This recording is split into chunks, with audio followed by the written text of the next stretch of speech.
ध्यानमूलं गुरुरमूर्ति पूजामूलं गुरुपादुका मंत्रमूलं गुरुर्वाक्यं मोक्षमूलं गुरुकृपा गुरुर्ब्रह्मा गुरुर्विष्णु गुरुर्देवो महेश्वरा गुरुर्साक्षात् परं ब्रह्म तस्मै श्री गुरुवे नमः।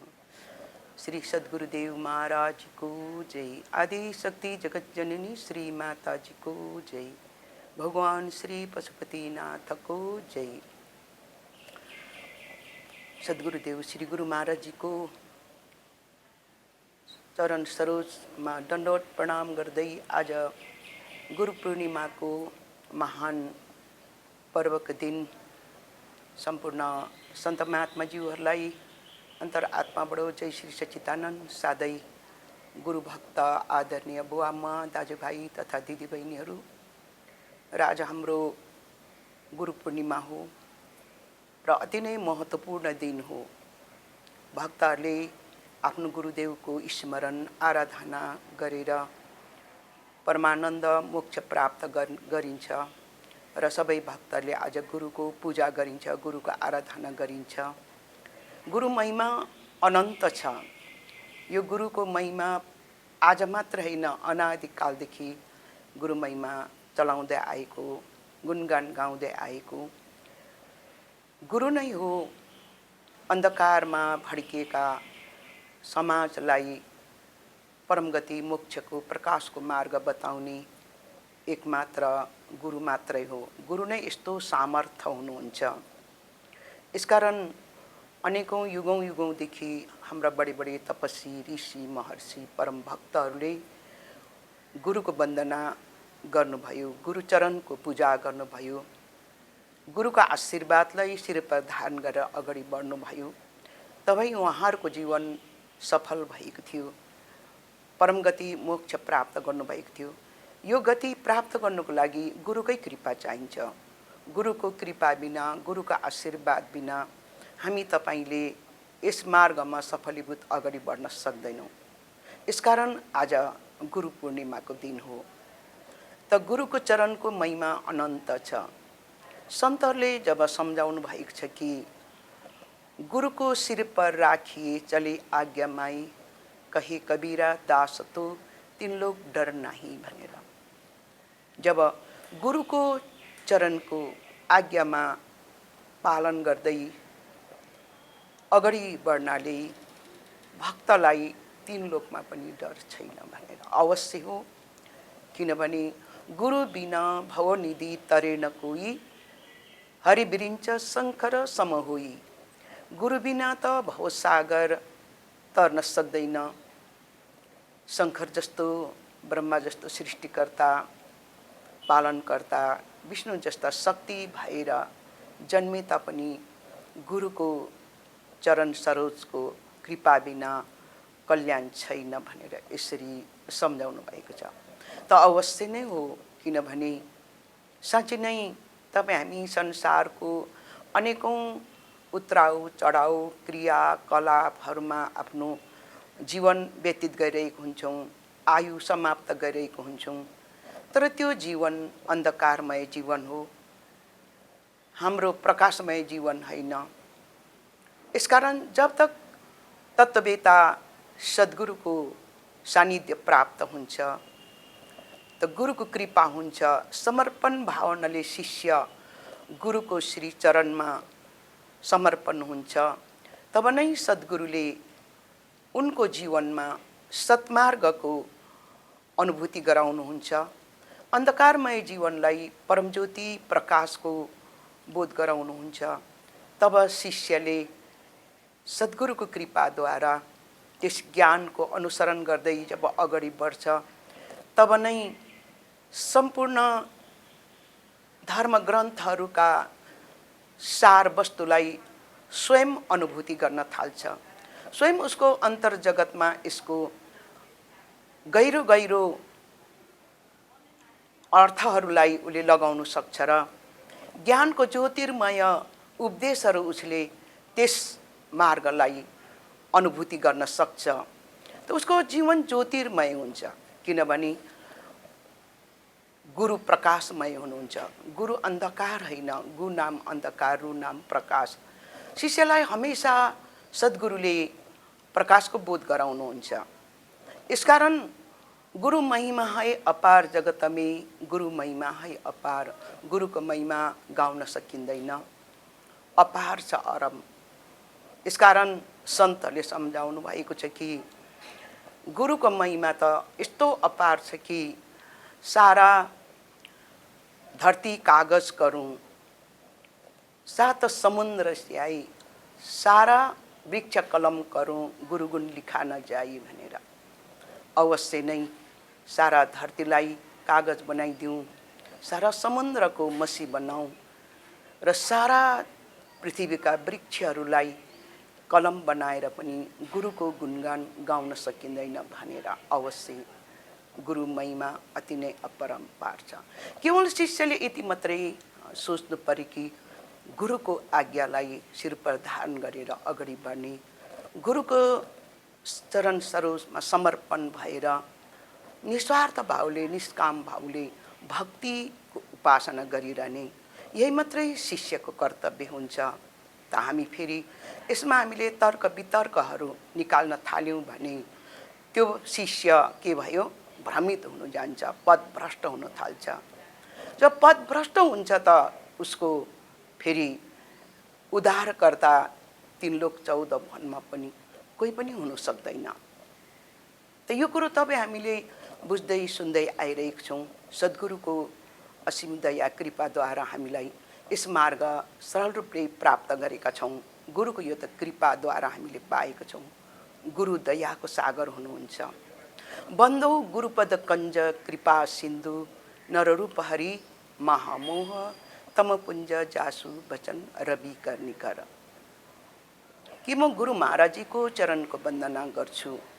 उहाँ चाहिँ कस्तो हुनुहुन्छ भन्दा मनुष्य रूपमा आउनु भएको, वर्तमानमा प्रकट हुनुभएका, उनको वचन चाहिँ सूर्यको प्रकाश जस्तो अज्ञान रूपी अन्धकारलाई हटाउँदै ज्ञान रूपी प्रकाश बोध गराउनेवाला त्यस्तो सद्गुरुको चरणमा म सधैँ नै नमन गर्छु, प्रणाम गर्छु भनेर सन्तहरूले यसरी सम्झाउनु भयो।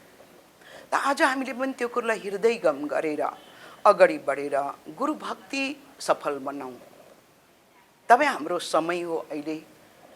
जुन युगको ऋषिहरूले भक्ति गरे भए समर्पण भावनाले हिजोको भक्तहरूले उत्राउ चढाउलाई बर्दाश्त गर्दै सहन गर्दै शिष्यको कर्तव्यलाई पूर्ण रूपले निभाएका इतिहास छ। त्यो त एउटा इतिहास बन्यो। तर हामी तपाईँ इतिहासलाई पठन पाठन गरेर हाम्रो कल्याण हुँदैन। उहाँले गरेको कर्मलाई हामीले अनुसरण गर्नु पर्यो, कर्ममा उतार्नु पर्यो। हामीले कर्म नै सर्वश्रेष्ठ हो। किनभने कर्म नगरिकन बस्नाले हामी कहिले पनि गुरुको मार्गलाई प्राप्त गर्न सक्दैनौँ। गुरुले बताएको मार्गमा हामीले आफ्नो कदमलाई अगाडि बढाउन सक्दैनौँ। एक कदम बढाउनको लागि एक पाइ उठाउनै पर्छ, एक पाइला उठाउनै पर्छ। हामीले आफ्नो एक कदम नउठाइकन हामी अरू पाइला बढाउन सक्दैनौँ। यात्राको सुरु गर्नु छ भने आफ्नै कदमबाट सुरु हुन्छ। एक कदम, 2 कदम, 3 कदम, 4 कदम गर्दै हामी यात्रा अगाडि बढ्न सक्छौँ कर्म गर्नाले। यसकारण गुरु भक्तिको मार्गमा यो त्रिगुणी माया जालबाट परम गति मोक्ष हुनुको लागि पनि आज हामीले गुरुले बताएको मार्गमा कदम उठाउनै पर्छ, कर्म गर्नै पर्छ। भगवान श्री कृष्ण महाराजले कर्ममा विश्वास गर्नुभएछ। कर्मण्य अधिकारस्तव फलेषु कदाचन। हे अर्जुन, कर्म गर, फलको आशा तिमी नगर, तिम्रो कर्म गर्ने कर्तव्य हो भनेर। अवश्य कर्म अवश्य गर्नुपर्छ। यो प्रकृति सारा जगत संसार परमात्माको सृष्टि छ। यो प्रभुको सृष्टिमा अनन्त निराकार शक्तिहरू, अदृश्य शक्तिहरू विद्यमान छ। ती शक्तिहरूले आफ्नो शक्तिको सञ्चालन गरिरहनु भएको छ। तब नै सृष्टि परिवर्तन हामी देखिरहेका छौँ। ऋतु परिवर्तन, वर्षा, सुक्खा, बाढी, पहिरो, डुबानदेखि लिएर हामी ऋतुहरूको अनुभव गरिरहेका छौँ। पौधाहरू ऋतु अनुसार वृक्षहरू पलाउने, फुल्ने, बढ्ने, खेती नाली बालीहरू लगाउने, बढ्ने, पाक्ने, यो ऋतु अनुसारले दैनिक यो सृष्टिकर्ताको यो कार्य निरन्तरता एक मेष मात्र पनि विश्राम नगरी प्रभुको यो दैनिक शक्तिको कार्य चलिरहेको छ। तब नै सृष्टि सञ्चालन भइरहेको छ। हाम्रो हृदय मन्दिरमा पनि, हाम्रो शरीरभित्र पनि अहोरात्र निरन्तर श्वासको क्रिया चलिरहेको छ। अहोरात्र जब तक यो श्वास की चीज हो, श्वास नै जीवन हो। जब तक यो श्वासको क्रिया अहोरात्र निरन्तरता छ तब तपाईँ हाम्रो जीवन छ। जति बेला यो श्वासको क्रिया चाहिँ बन्द हुन्छ त्यति बेला तपाईँ हाम्रो जीवन यात्रा पनि समाप्त हुन्छ। त्यसकारण यो प्राकृतिक नियम हो। त यो नियममा तपाईँ हामी बाँधिएका छौँ। तर प्रकृतिलाई पनि हामीले बुझेर कण कणमा प्रभुको रूपलाई देख्ने हामीलाई सद्गुरु महाराजले ज्ञान चक्षु दिनुभएको छ। सबैमा प्रेम और श्रद्धाको भावना अगाडि बढाउने, मैत्री भावना, करुणाको भावना प्रकट गर्ने हामीले के सिकाउनु गुरु महाराजले हामीलाई परमात्माको अव्यक्त नामको बोध गराउँदै परमज्योति प्रकाशको पनि बोध गराइदिनु भएको छ। त हाम्रो जीवन अन्धकारमय छैन, प्रकाशमा। धन्य गुरुदेव, तब हाम्रो जीवन अति नै महान छ। गुरु को चरणों में तीर्थ है सारे, इसी में गोता लगा नजर घुमा तो है। त्यसकारण गुरुको चरणमा नै सारा तीर्थ विद्यमान छ। जसले गुरु महाराजीको चरणको पूजा आराधना गर्छ, सम्पूर्ण तीर्थको फल गुरु महाराजीको चरणको सेवामा नै प्राप्त हुन्छ। यसकारण गुरुको महिमा अनन्त छ। जति बेला तपाईँ हामीलाई गुरुको महिमाको इतिहासहरू वर्णनहरू थाहा छ, तर हामीले जुन समयमा सद्गुरुको सानिध्य प्राप्त थिएन त्यति बेला हामी कथामा मात्रै सीमित थियौँ, केवल कथालाई मात्रै। जब ज्ञान प्राप्त गर्यौँ तब हामीले बुझ्यौँ। जब देवऋषि नारद मुनि सम्पूर्ण शास्त्रको ज्ञाता हुनुहुन्थ्यो त उनी सबै कुरो भविष्य वर्तमानको ज्ञाता पनि हुनुहुन्थ्यो। तर पनि वैकुण्ठमा भगवानको दर्शन गर्नु जानुभयो त भगवानको दर्शन भएन। भगवानको बिना दर्शन फर्केर आउँथ्यो। त किन भन्दाखेरि उनले गुरु धारण गर्नुभएको थिएन। यसकारण जब सन्त कबीरले भन्नुभयो कि त्यस विषयमा जब वैकुण्ठको स्थान पनि अपवित्र नै थियो भनेर सन्तहरूले यसरी महिमा गा। जहाँ नारद मुनिले भूमि टेक्थ्यो त्यो अपवित्र थियो, विष्णु भगवानको सेवकहरूले त्यो भूमिलाई फेरि चोख्याउनुहुन्थ्यो। त एक दिन नारद मुनि स्वयंलाई थाहा भयो कि यो भूमि किन शुद्ध गरिरहेको छ। त्यति बेला उसले उत्तर पाउँछ कि तिमी आज तक अज्ञानी छौ, गुरु धारण गरेको छैन, निगुरा छ। नारद मुनि छक्कै पर्छ। अहिले मैले त भूत भविष्य कुरा जान्दछु, म हर देवलोकको भ्रमण गरेर आउँछु, सबै धर्म ग्रन्थको म ज्ञाता हुँ, कसरी चाहिँ म अपवित्र छु। तब गुरु धारण गरेको छैन। जब देवऋषि नारद मुनिले गुरु धारण गर्नुभयो, भगवानको आज्ञा लिएर जो तिमीले बिहान भेट्छौ उसैलाई गुरु बनाऊ। तब एउटा जालहारी भेट्यो, जालहारीलाई उसले गुरु बनायो अनि भगवानको पासमा जानुभयो। भगवानले सोध्नुभयो देवऋषि नारद मुनि, तिमीले गुरु धारण गर्यौ, गुरु त बनाए भगवान, तर गुरु महाराजजीप्रति ज्ञान दिने गुरुप्रति तरको शब्द, अपमानित शब्द बोल्नु बित्तिकै जब शङ्खाको शब्द उच्चारण गर्नु बित्तिकै भगवानले उसलाई फेरि पनि जन्म मरण 84 को योनिमा भ्रमण पठाउनु भयो। तब देवऋषि नारद मुनि आत्तिनु भयो भगवानलाई विनय नै गरे प्रार्थना गर्नुभयो। भगवानले भन्नुभयो जाऊ गुरुलाई नै तिमीले माफी मागेर आऊ। तर गुरु महाराजजीकोमा गएर उसले माफी माग्यो।